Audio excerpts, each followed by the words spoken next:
Queria que vocês abrissem as suas Bíblias, livro de Êxodo, capítulo 32, versos 7 e 8.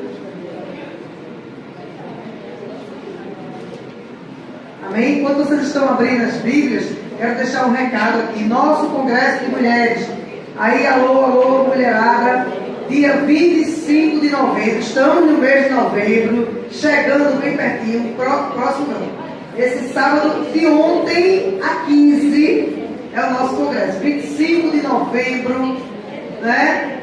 Estamos dando aqui Êxodo 37, 7 e 8.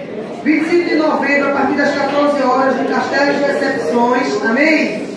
Mas eu preciso que vocês façam as inscrições, porque já está quase acabando as inscrições. Então tem que correr ali, ó. Levanta a mão, Bel, irmã Isabel, ali, ó. Dá o nome, mesmo que não tenha trazido hoje o investimento, que é de R$30. Fala com ela, combina para passar o Pix direitinho para pagar, para a gente se organizar. Na verdade, nós já estamos organizando, obviamente, né, minha gente? Mas da nossa parte está praticamente tudo organizado. Mas a gente precisa saber quantas pessoas irão para a gente colocar as cadeiras para poder receber vocês, porque o espiritual nós estamos fazendo, crendo que estamos contando com a oração da igreja também. Eu posso contar com a oração da igreja para o nosso congresso, dia 25 de novembro? Amém. Glória a Deus. Deus abençoe. Êxodo 32, a partir do 7, vou ler o 7 e o 8, que diz o seguinte. Então o Senhor Deus disse a Moisés: desça depressa, porque o seu povo, o povo que você tirou do Egito, pecou e me rejeitou. Eles já deixaram o caminho que eu mandei que seguissem. Fizeram um bezerro de ouro fundido e o adoraram, e lhe ofereceram sacrifícios. Estão dizendo que estes são os deuses deles, os deuses que os tiraram do Egito. Amém? Eu colocaria aqui o título: sem a tua presença eu não irei. Repitam comigo: sem a tua presença, ó Deus, sem a tua presença, ó Deus, eu não irei. eu não irei. Amém? Amém. Sem a presença de Deus a gente não vai para canto nenhum. Não é assim? Mas quando a gente acaba de ler aqui esse texto, a gente poderia aqui dizer que todo o resumo desse texto é uma palavra chamada ingratidão. Deus já tinha falado com o povo. Deus já tinha tirado o povo do Egito. Deus já tinha aberto o mar ao povo passar a pés enxutos. Deus já tinha feito milagres na vida deles. E a gente começa a entender que nesse texto, muitos de nós, quando vem o primeiro problema, ou alguns problemas, já começa a querer dizer: ah, será que está valendo a pena mesmo? Era mais ou menos o que esse povo estava conversando aqui. Será que está valendo a pena mesmo? Eu quero te dizer que vale a pena sim estar na presença de Deus, vale a pena sim ouvir a voz de Deus, vale a pena sim obedecer, porque obedecer é muito melhor do que sacrificar. Amém? Mas o povo não estava entendendo isso. Moisés subiu ao monte buscando estar na presença de Deus, mas o povo se corrompeu. E quando Moisés disse: eu vou ali ao monte, eu vou orar, vê se pelo menos vocês ficam aí orando também. Era mais ou menos isso que ele estava dizendo. Na verdade, ele estava crendo que o pessoal ia ficar orando por tudo que tinha passado. Eu quero dizer que quando a gente tem uma experiência com Deus, a gente não se vende por qualquer coisa. Na verdade, a gente não se vende por nada. Amém? Vocês estão aqui comigo? A gente não se vende por nada. Porque tem pessoas hoje que estão se vendendo por um prato de lentilha. Pessoas hoje que estão vendendo a sua identidade. E Deus está clamando para que esse povo entenda. E esse povo, a Bíblia é atual. Já foi falado aqui, sim ou não? Sim, a Bíblia é atual. Não é a Bíblia que foi escrita há mais de 2000 anos. A Bíblia ela foi escrita sim, mas ela permanece atual. Ela é moderna. Por quê? Porque Deus está presente ontem, hoje e eternamente. Então ela é atual. Essa palavra é uma palavra para as nossas vidas hoje. Do mesmo jeito que Deus estava entendendo que o povo fez um bezerro de ouro. quando Moisés foi ali orar, gente, Moisés foi orar a Deus, mas o povo, numa fração de segundos, já se reuniu, já se rebelou, já estava com um sentimento de ingratidão. Porque se a gente abrir essa palavra ingratidão nas nossas vidas, a gente começa a passar mal. Quantas pessoas você já fez algum favor, alguma coisa, e quando você vê, você vira e faz, meu Deus, daquela pessoa eu não esperava. Na verdade, eu esperava de qualquer pessoa, menos daquela pessoa. Não é assim? A gente mesmo fala para a gente mesmo, quando a gente passa por um processo de ingratidão. Então Moisés estava naquela condição, que ele foi, orou, o povo fez um bezerro ali de ouro, e quando Moisés desceu, estava o povo ali adorando um bezerro, e estava já dizendo que era o Deus, letra minúscula, o Deus deles. E a gente começa a entender a humanidade hoje. Deus deu seu único Filho, Jesus Cristo, pela nossa vida. Ele deu Jesus porque Deus viu a bagunça que estava a terra, o pecado no qual se encontrava, e Deus disse, eu preciso, não é assim, organizar a minha criação. E aí Deus enviou Jesus Cristo para corrigir tudo isso que o povo, que a humanidade estava fazendo. Se a gente começa a ler o Antigo Testamento, os profetas de Deus, a palavra de Deus era sempre uma palavra de conserto. Se conserte, se corrija. E olha que as palavras eram duras. A gente, quando pensa em palavra dura, a gente já pensa logo em João, que era um cara, né, altamente intrépido. Que ele pregava para o povo, era raça de víboras, misericórdia. Se a gente for pregar hoje aqui e dizer raça de víboras, a gente sai, acho que apanhado da igreja, né? Mas a pregação dele era uma pregação atual. Ele estava na linguagem dele, hoje a gente vem com outra linguagem, mas dizendo a mesma coisa. Gente, vamos nos consertar, vamos nos corrigir, porque Deus tem pressa na nossa vida. A gente vai botar até umas palavras bonitas, mas dizendo a mesma coisa na qual João estava pregando naquele instante, naquele tempo, que era o tempo no qual ele estava inserido. E hoje, no tempo que nós estamos, a gente entende que é necessário sim, a gente precisa caminhar para a nossa bênção, para a nossa vitória, para a vida eterna. Mas aqui o povo estava caminhando para a própria destruição deles. Por quê? Para a própria destruição deles.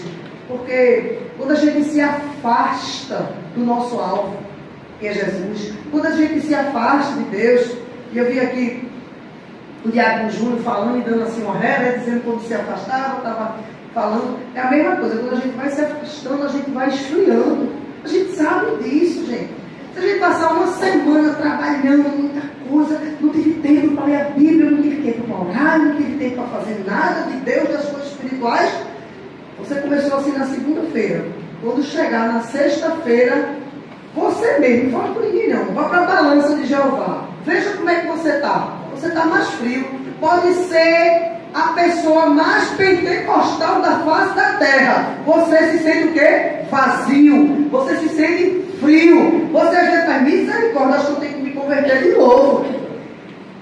Não é assim? Por quê? Porque a gente se afastou um pouco da presença de Deus. E Deus dizendo o quê? Que quer que a gente esteja ligados, interligado a Ele todo o tempo. Então, uma fração de segundo aqui, o povo já se afastou de Deus.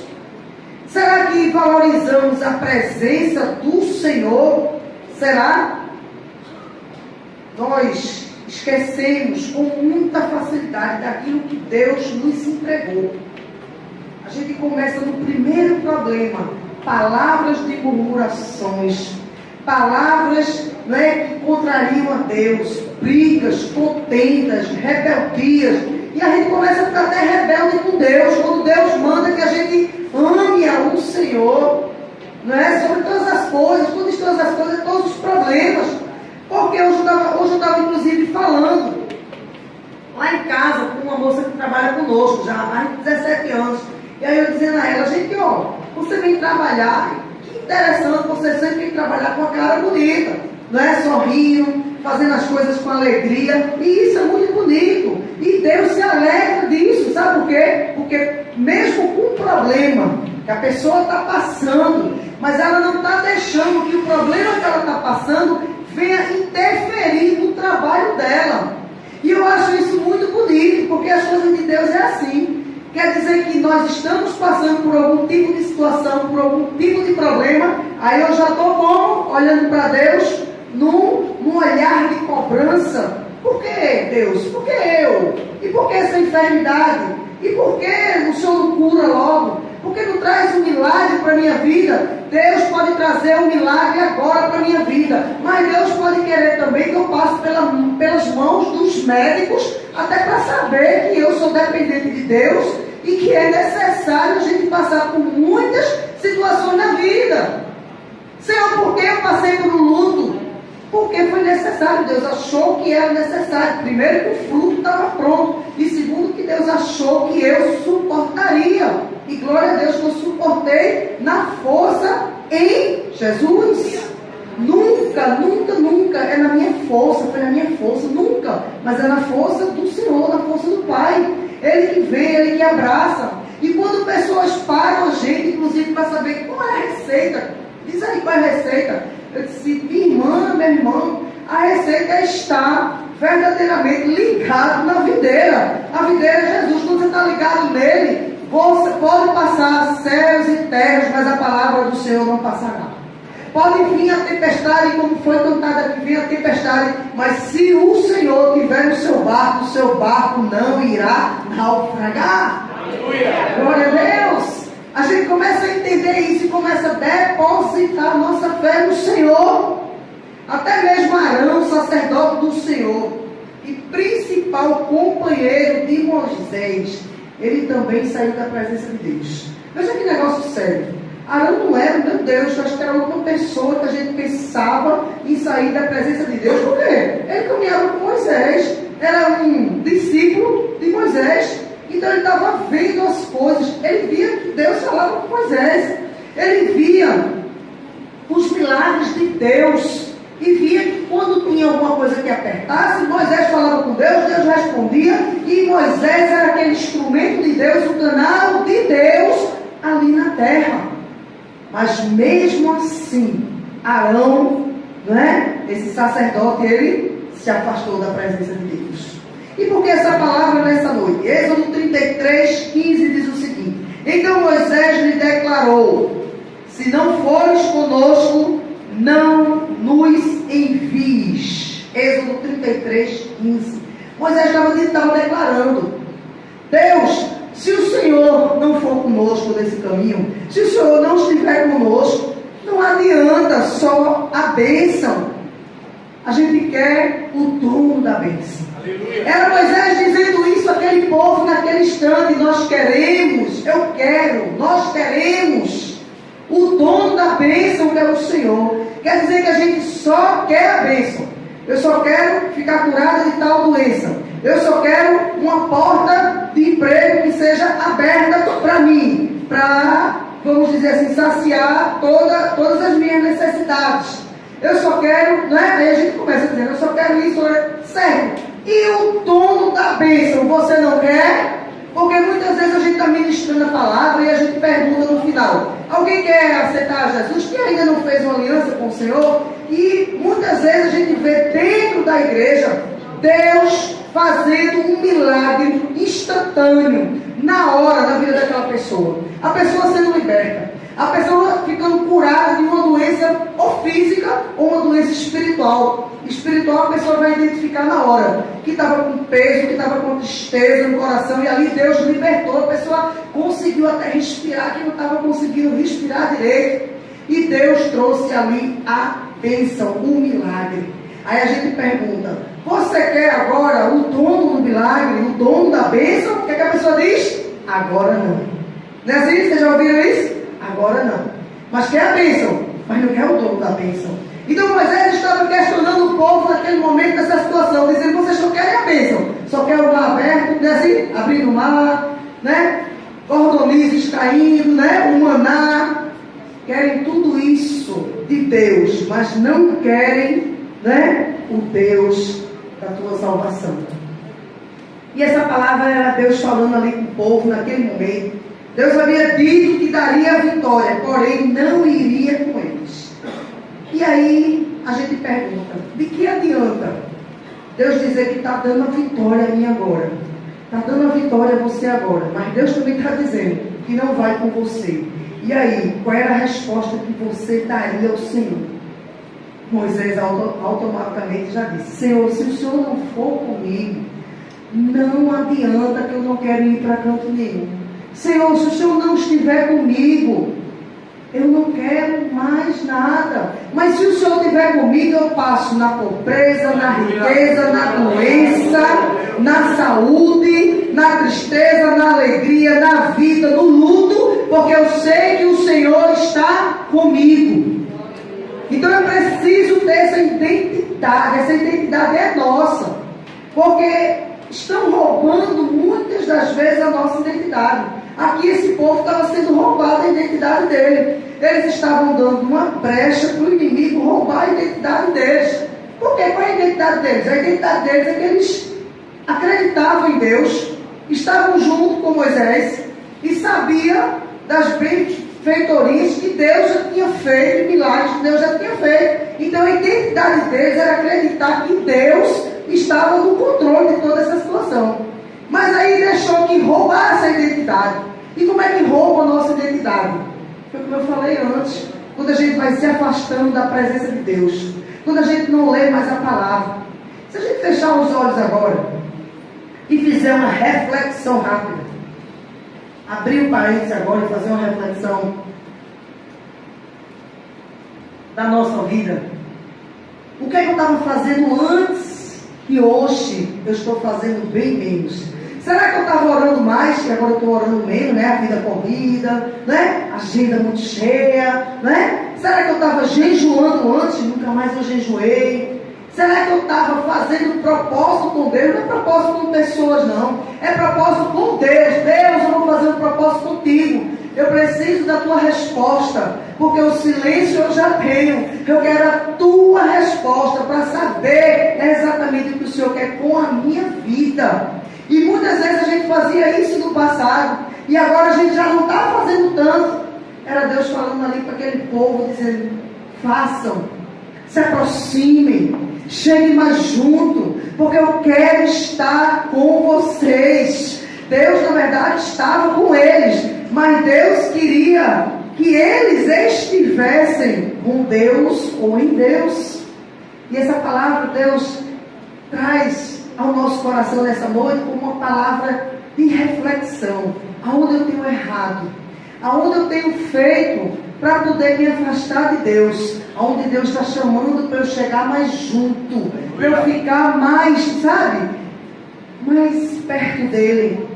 E essa palavra na qual Deus estava falando ali com aquele pessoal, Moisés não estava interessado na promessa, mas sim no Deus da promessa, no grande eu sou. Aleluia. E será que hoje nós estamos interessados no grande eu sou, o El Shaddai das nossas vidas? E qual é o objetivo do nosso coração? E hoje, se você pergunta qual é o objetivo do meu coração, a resposta tem que ser imediata. A resposta tem que ser: eu quero a presença de Deus na minha vida. Aleluia. Glória a Deus. A resposta tem que ser imediata. O que é do teu coração? Qual é o objetivo do teu coração?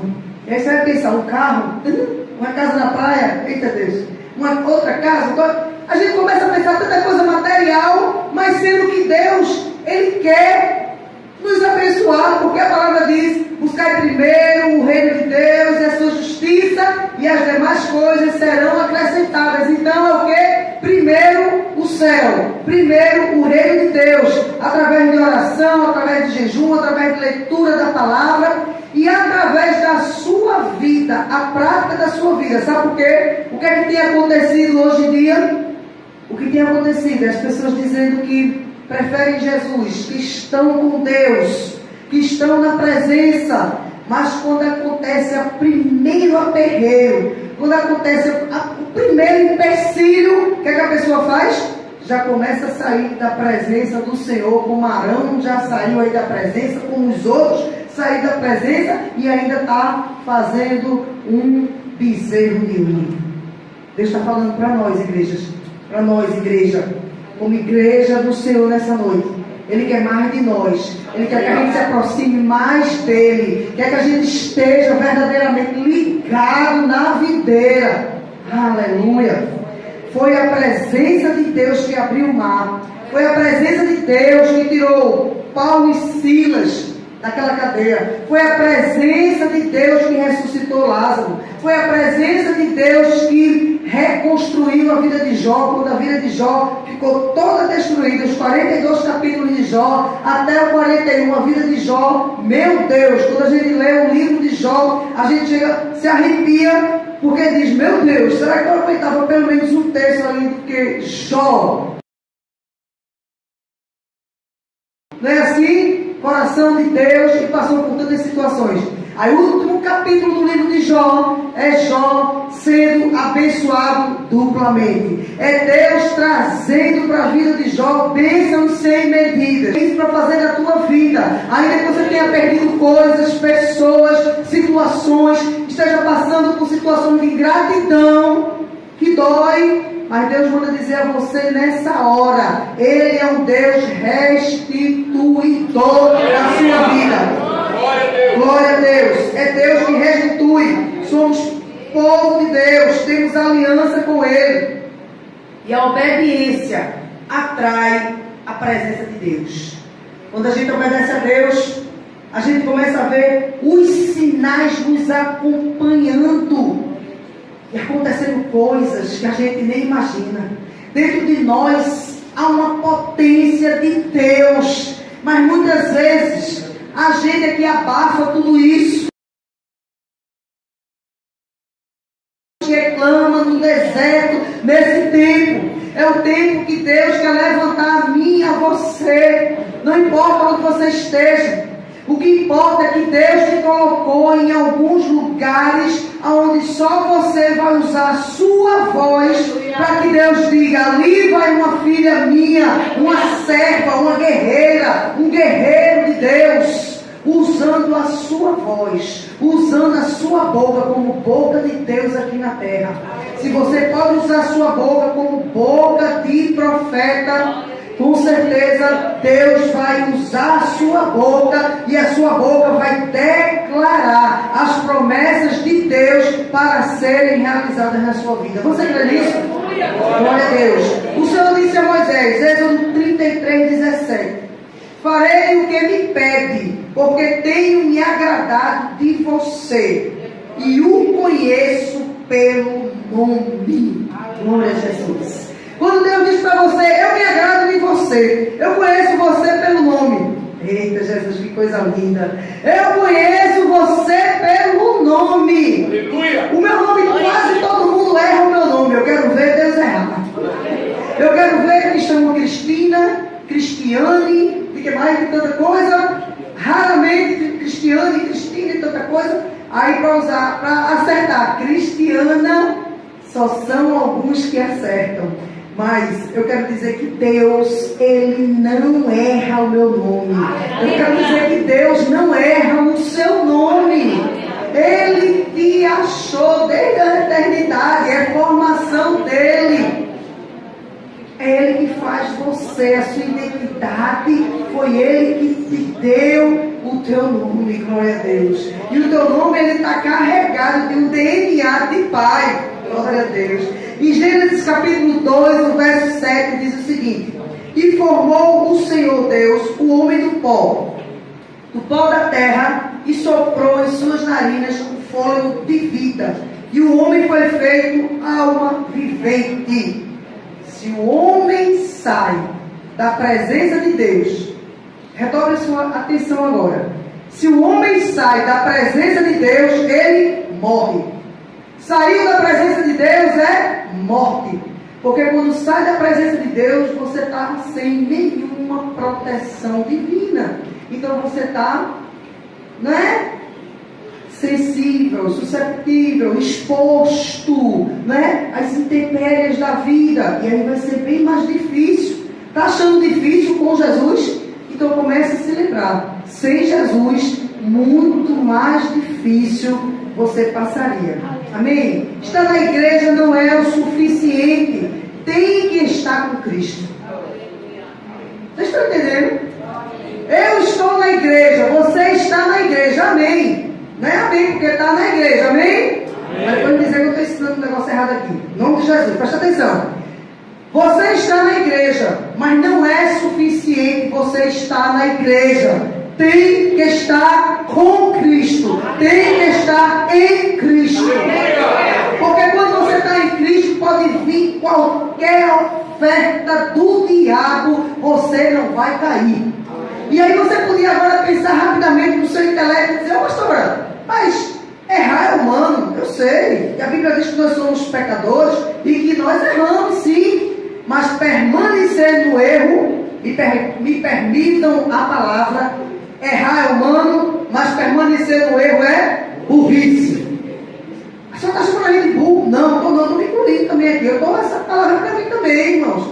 Por quê? Porque chega um momento que Deus diz: chegou, parou o tempo de ficar mingauzinho, leitinho. Tá bom, parou o tempo. Agora tem que comer uma comida com mais consistência. Tem que comer um mocotó, tem que comer uma feijoada. Aí eu não gosto, mas vai ter que gostar. Porque vai ter que mergulhar nas coisas de Deus e aprender que a sua identidade tem que estar ali. Quando o inimigo vier, é quando você faz: olha, eu tenho identidade de Cristo, eu tenho DNA de Pai, o meu Pai é o Senhor, e eu não vou cair em qualquer cilada do inimigo. Mas que para isso aconteça é necessário fortalecimento. E a gente se fortalece comendo a palavra, se alimentando da palavra. E a oração qual é? Oração rápida e eficaz. Qual é a oração? Senhor, é para mim não.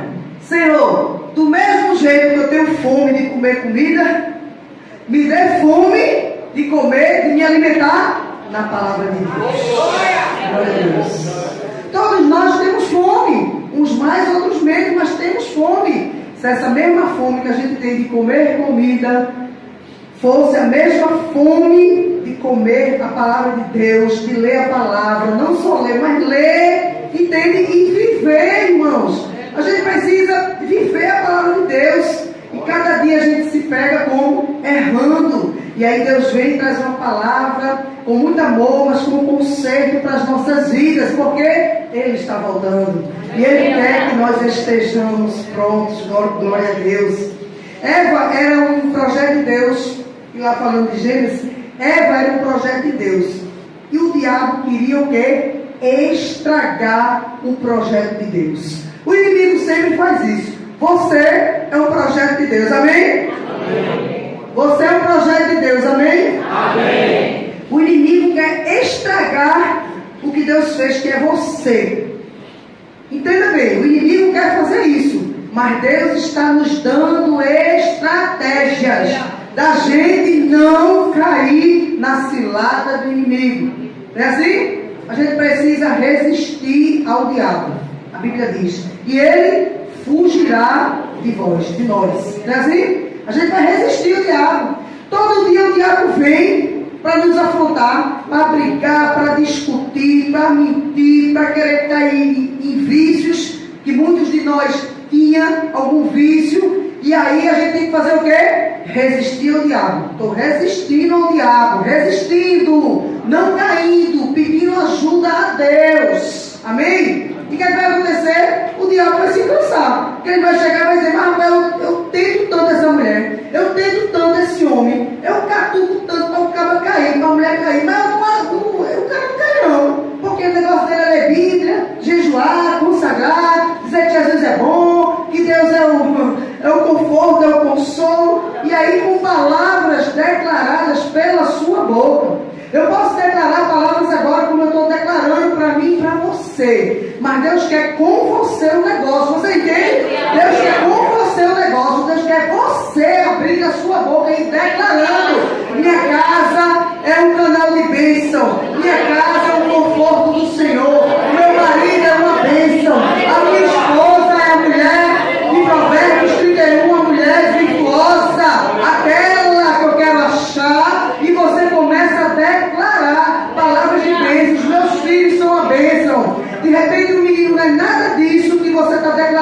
mas você está profetizando e declarando: meu filho será uma bênção, meu filho gosta de estudar, meu filho é limpo, meu filho é organizado, meu filho é obediente. Você entende? Você vai declarando palavras para a sua vida.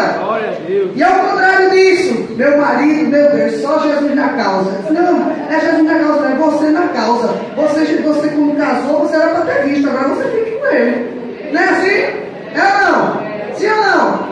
A não ser por outras medidas, obviamente, né? Abrindo parênteses e fechando, né? Que acham que não tem a condição de ficar. Mas a gente tem que profetizar: meu marido é uma bênção. Amém? Você podia fazer isso? Meu marido é uma bênção, minha esposa é uma bênção, meus filhos é uma bênção, meus netos é uma bênção. Ou não pode declarar? É a sua boca que vai declarar, porque a minha já declara. Você tem que declarar todo dia. Às vezes eu vejo uma coisa errada assim, me achei, dá vontade de fazer assim: meu Deus do céu. Quando eu penso, oxe, vai sair pela língua, porque a língua é um negócio sério. A língua, para controlar essa abençoada, tem que dizer abençoada, ó, tá vendo a diferença? Abençoada, aleluia, ungida, glória a Deus, né? Entendeu? A gente tem que segurar, porque se a gente não segurar, vem um impulso e a gente diz um bocado de coisa. Aí depois vem: mas rapaz, eu estou aqui pagando preço pelo que eu falei. Aí eu disse: pronto, pague o preço, daqui a pouco acaba a prestação do pagamento aí do seu preço e você não fale mais. Pelo menos que sirva de lição para você não falar mais e para você ajudar outras pessoas a dizer: não faça errado como eu fiz, porque eu paguei o preço e eu gostaria que você não pagasse o preço que eu paguei. Pelo menos serve como, né, instrução para outras pessoas. Amém, igreja? E como Deus vai colocar as coisas em ordem? Desde a queda do Éden, a culpa caiu para a mulher. A ideia gerada foi essa: que a mulher era culpada, né? A mulher inferiorizada. Tudo caiu em cima da mulher por causa de quem? Da nossa amiga maravilhosa Eva. Linda. Chega no céu e pela conversa. E aí, como é que Deus vai colocar esse negócio em ordem que saiu de ordem? Aí Deus disse: Gabriel, falou ali com o anjo Gabriel: ô Gabriel, visita Maria e fala ali para ela que o diabo usou uma mulher chamada Eva lá no jardim para tirar o homem do jardim, para tirar o homem da minha presença. Mas tu também avisa ali a ela que vai ser, avisa Maria, avisa ali a ela que vai ser através dela, através de uma mulher, que eu colocarei uma semente que trará o homem de volta ao jardim. Glória a Jesus. Deus, como é que tu vai consertar isso dessa maneira? Do mesmo jeito que o inimigo fez aquilo lá no jardim do Éden, Deus traz Jesus para as nossas vidas através de uma mulher. Glória a Deus. Ele poderia ter feito de qualquer maneira, porque ele é Deus, ele faz como ele quer, mas ele mostrou a Satanás e a seus demônios que ele é Deus, e ele trouxe o filho dele, glória a Deus, para consertar o mundo. Aleluia. Ele colocou a semente e ele consertou. Caíram as escamas, estou finalizando, caíram as escamas dos olhos e ouviram a voz do Senhor. Gênesis 3, verso 7 diz o seguinte: então foram abertos os olhos de ambos e perceberam que estavam nus, e juntaram folhas de figueira e fizeram para si aventais. Reconheceram a nudez e começaram a se cobrir. E o que fez eles reconhecerem o pecado? Estou lá em Gênesis. Foi que fez Adão e Eva reconhecerem o pecado?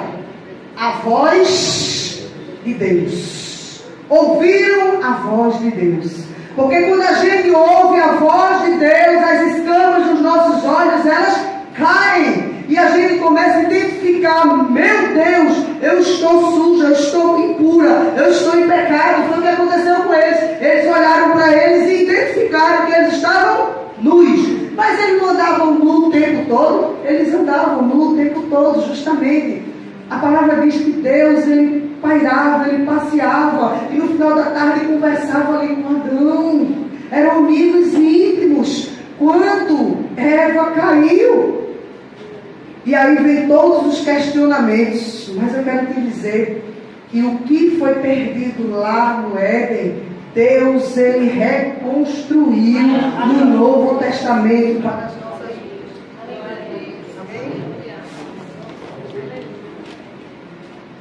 Glória a Deus, aleluia. Eu vou finalizar Gênesis 3:9. E clamou o Senhor Deus a Adão e disse-lhes: onde estás? Aí Gênesis 3:10. E ele disse: ouvi a tua voz soar no jardim e temi, porque estava nu e me escondi. Glória a Deus. O que fez toda essa mudança? Ele ouviu a voz de Deus. Eu quero te dizer que quem um dia ouviu a voz de Deus, jamais vai esquecer essa voz. Ainda que você queira se desviar para a esquerda ou para a direita, mas Deus traz você de volta. Não adianta se você estava numa balada, se você estava numa noitada, se você saiu do percurso por algum motivo, mas a voz de Deus alcançou você. Amém?